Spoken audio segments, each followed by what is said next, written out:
One wants to live with someone who doesn't hear them and doesn't feel that their opinion is worthwhile. I mean, if you want to get biblical about it, Ephesians 5:22, it does say, wives, submit to your husbands. But after it says that, what does it say?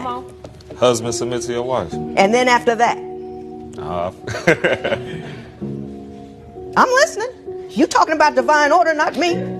Oh, okay. You're very distinct about what the divine order is and what that means. And what I'm telling you, the submission part is dependent on something very deep said after that. And I want to know if you know what it is.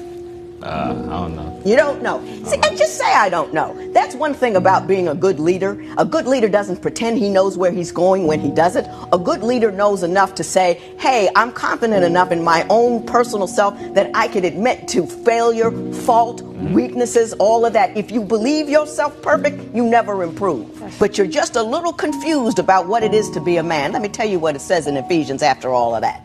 It says 4 times, love her. Love her. They say submit once, but they kept repeating, love her, love her. Then they said, cherish her. Then they say, nourish her. Because all of these 5 verses of demands on you before you get what the submission from her.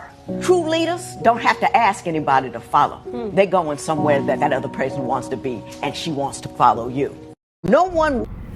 That judge right there is almost correct.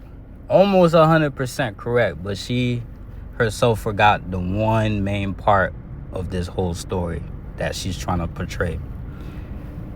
Now, the man himself, he's just a human being, right? And he probably doesn't read as much as he's supposed to about God. But that lady, that judge right there, she should have said, you're supposed to love God 4 times as much. Then the husband will understand the fact that the husband is supposed to be the one to motherfucking tell the wife that first. You're supposed to love God as much as I love God. And if you love God as much as I love God, then I'm able to love you as much as I'm supposed to. Because it's like a linear thing. You can't just skip steps. Y'all females that's in relationships that's getting married. When you get married, you're under oath. Under what? Under God.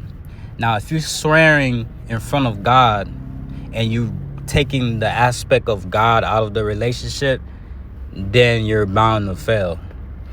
If that husband is not showing you the way towards God or trying to teach you about God, then he's failing as a husband.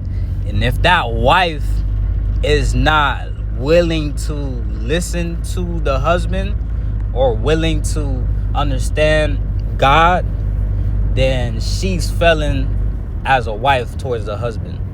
Now, if the wife was doing her job, some personalities, they like to take the lead and all that. But if you can't even understand or fathom that God's come first in all the relationship, and you can't explain that to your husband and he can't fathom that, then the relationship is not going nowhere. Ephesians said what she said, but at the end of the day, she completely forgot put God first. That's all I gotta say.